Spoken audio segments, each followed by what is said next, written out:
Kancil lomba lari dengan siput. Cerita di bawah ini menceritakan tentang seekor kancil yang sombong yang mengajak siput untuk berlomba lari lantaran siput memiliki kebiasaan berjalan lambat. Berikut ceritanya. Pada suatu masa, di dalam sebuah hutan, terdapatlah seekor kancil yang tengah berlarian. Kemudian ia tidak sengaja bertemu dengan seekor siput yang ada di pinggir sungai. Kancil yang sangat sombong tersebut pun meledek tikus lantaran siput hanya mampu berjalan lambat sementara kancil bisa berlari selari sesuka hatinya. Dengan sangat angkuh, akhirnya si kancil pun berkata kepada siput, "Hei siput, apakah kamu berani beradu balap lari denganku?" Ucap kancil dengan nada sombong dan ia tahu bahwa sang siput sudah pasti akan menolak lantaran tidak pernah mungkin menang melawan sang kancil. Namun yang terjadi adalah di luar dugaan. Ternyata siput tersebut menerima tantangan si kancil. Akhirnya keduanya membuat kesepakatan dan menentukan hari tanding mereka yang akan balap lari. Akhirnya semua sepakat dan kancil pun tidak sabar menunggu hari H di mana perlombaan tersebut digelar. Selama menunggu hari perlombaan, akhirnya siput mengatur suatu strategi. Siput mengajak teman sesama siput yang lain berkumpul menceritakan hal tantangan si kancil yang mengajak lomba lari dengan angkuh dan sombongnya. Akhirnya mereka pun mendiskusikan sesuatu agar berhasil menang dalam pertandingan tersebut.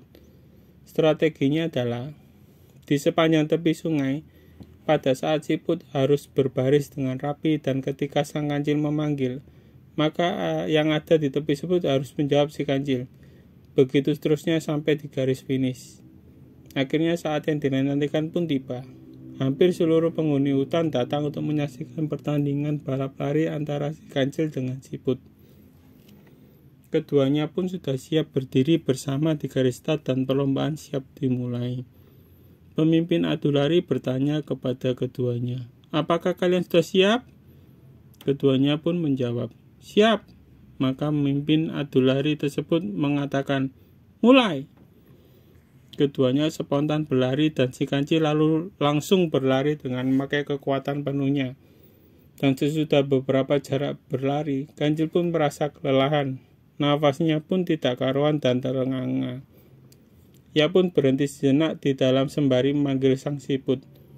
"Put, siput," ujar kancil. "Ya, aku di sini," jawab siput sembari berjalan dengan lamban di hadapan sang kancil.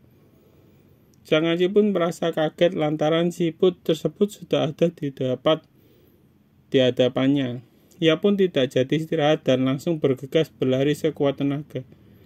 Ia pun merasa sangat lelah dan mulai kehausan. Nafasnya seperti hampir habis dan terengah-engah. Saat itu, ia kembali memanggil sang siput. Saat itu, kancil mengira bahwa si siput masih ada di belakang dia. Padahal ternyata siput tersebut sudah ada di depannya. Siput pun menjawab sebagaimana strategi yang diatur sebelumnya. Melihat hal tersebut, akhirnya kancil pun kembali berlari. Hingga akhirnya ia merasa sangat lelah dan tidak kuat lagi. Alhasil ia pun menyerah kepada siput. Semua penghuni hutan merasa takjub kancil bisa mengalah kepada siput.